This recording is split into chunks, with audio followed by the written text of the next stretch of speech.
And if he's in the box, he's coming, and he's coming hard and fast.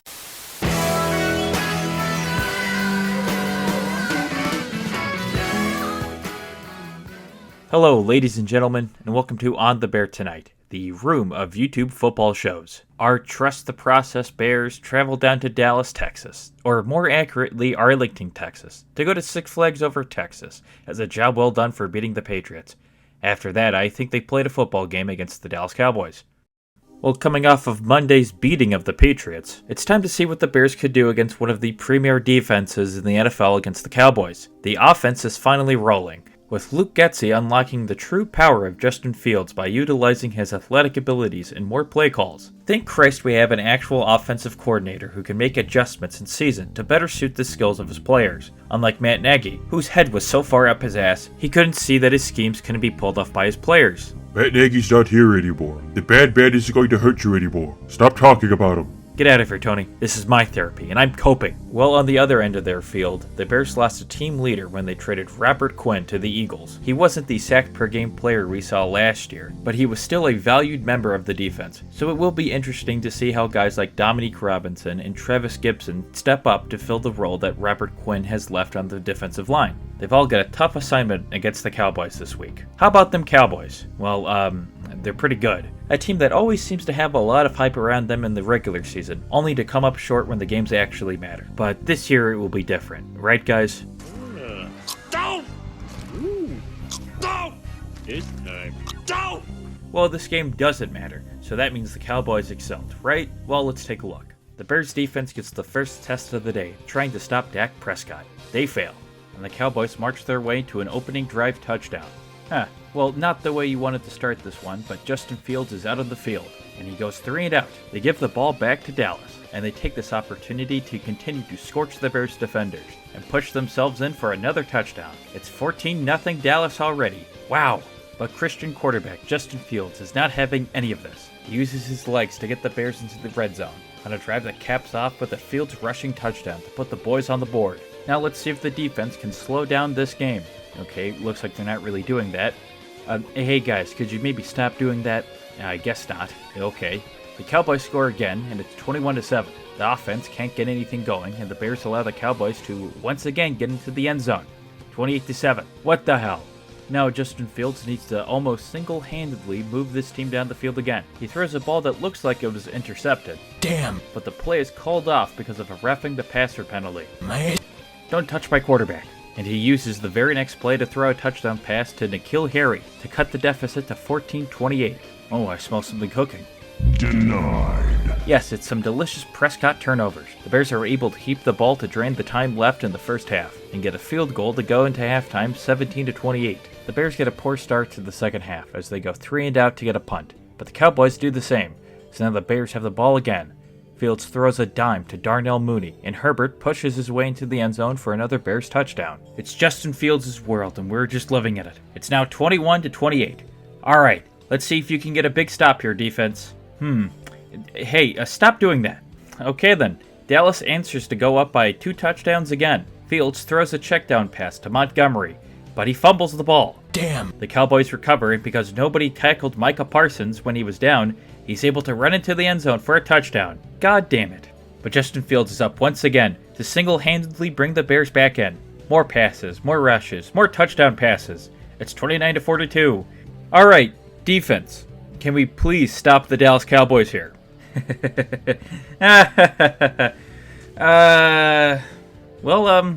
that'll do it. A couple of punts later, and this ball game is over, and the Bears lose 49-29. Oh, Jesus Christ. Alright, as per usual, let's pick up the pieces here. If you only cared about the score of the game, you would be pretty pissed. That's also if you were an idiot, which I am not. I'm a smart person, and I can see that this game was actually a win for the Bears. Let's start as always with the man who's playing the most important position in football, Justin Fields. He did his damnedest to bring the Bears back in this one. He might have been the best player on the field for both teams on Sunday, keeping drives alive by continuing to use his feet to pick up first downs and going through his reads to pass to a receiver or getting out of a sack. That's 2 straight games where Justin Fields has shown that he does have the talents necessary in order to become an NFL quarterback. Maybe even the type of quarterback that you can win Super Bowls with if you can get everything around him right. Because as always, the current talent around him is, not that great. Mooney was fine, and Harry looks like he could be a serviceable receiver. But the defense, oh baby the defense. After coming off their best performance of the season against the Patriots, they followed up that act with this shit. This defensive line is garbage, and people like Roquan Smith have been completely invisible. The secondary seems fine, but the front seven is a very big issue for the Bears. If they want to compete next season and further on, they're going to need to fix that shit. Was this game like horribly bad? Not really, but it was still pretty bad. But at least the offense looks good. And, that's all that matters in football. Screw the defense. It's the best Bear Boy award time. And again, I'm going to have to give it to Justin Fields. It may seem unoriginal to give the award to the same guy 2 weeks in a row, but I watch these games and I see how important Fields is to this team. 151 passing yards, 60 rushing yards, 2 passing touchdowns, and a rushing touchdown. Great job, Justin. And this is where Around the NFL would usually be, but we have more pressing news. It's trade time, baby! The NFL trade deadline was this past Tuesday, and holy shit did the Bears ever pull up some moves. Roquan Smith is gone. He has been traded to the Baltimore Ravens for a 2nd round and a 5th round draft pick. It's a little sad to see Roquan Smith go. Smith emerged in his rookie year as a star, and he looked like he could be added to the list of great Bears linebackers. But the talent around him slowly left, and he was the last big-name talent in the Bears' defensive front seven. He did not live up to the expectations you would expect from someone who was trying to get a premier contract in the NFL. I think trading Roquan Smith is a great move for Ryan Poles, as he's been able to get draft capital in exchange for a guy who plays at a position that, let's be honest, shouldn't have that much money being devoted to it. But King Poles was not done. He acquired wide receiver Chase Claypool from the Pittsburgh Steelers in exchange for a 2nd round draft pick. The loyal fans at home know that I'm always complaining about Justin Fields' lack of weapons. Well, if you want a move that screams I'm getting weapons for my quarterback, this is it. Chase Claypool, a wide receiver from Notre Dame. He had an explosive rookie season with the Steelers in 2020, scoring 11 total touchdowns. Since then, his production has shrank, but you gotta remember what quarterbacks he's been playing with. He's been playing with Ben Roethlisberger, who at that point in his career was a rotting corpse. Mitch Trubisky, who really couldn't throw deep balls, trust me, I've seen him, and Kenny Pickett, who is a struggling rookie quarterback who's been thrusted in to try and save the season. He's a big dude at 6'4", and he's got skills to jump up and get those one-on-one contested jump balls. The price is expensive, but again, I think it's worth it. I love the move as it shows that Ryan Poles is building towards his quarterback's future. Hopefully we can see some fireworks from these guys for the rest of the season. And some other guys around the league got traded, but who cares because it wasn't the Bears. Alright, here's the regular around the NFL. Russell Wilson and the Broncos rode into jolly old England town to face the Jaguars. It was looking like the Broncos were going to lose, but you gotta watch out for those Broncos.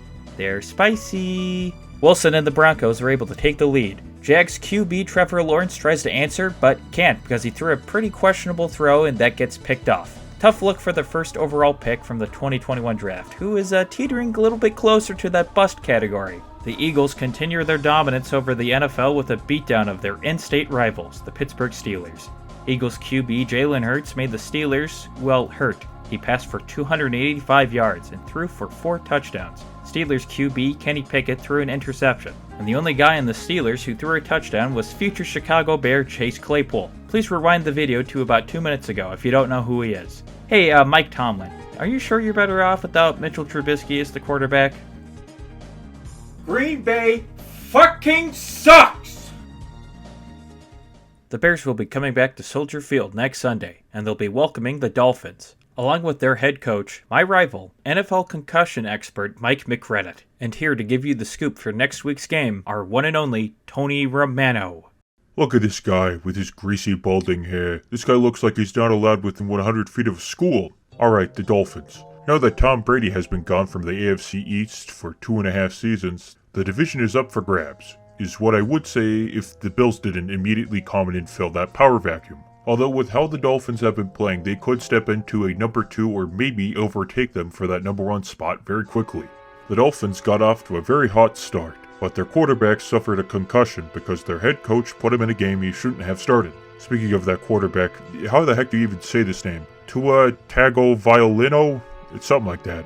Well, he's finally becoming a competent NFL QB. Getting your quarterback actual weapons and Tyreek Hill can do that. In the games he started and finished, the Finns are 5-0.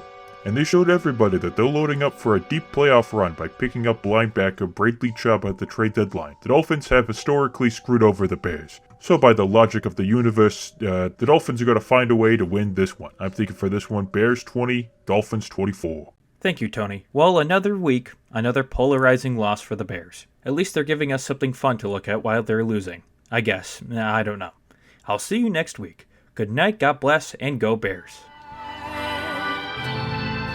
Als de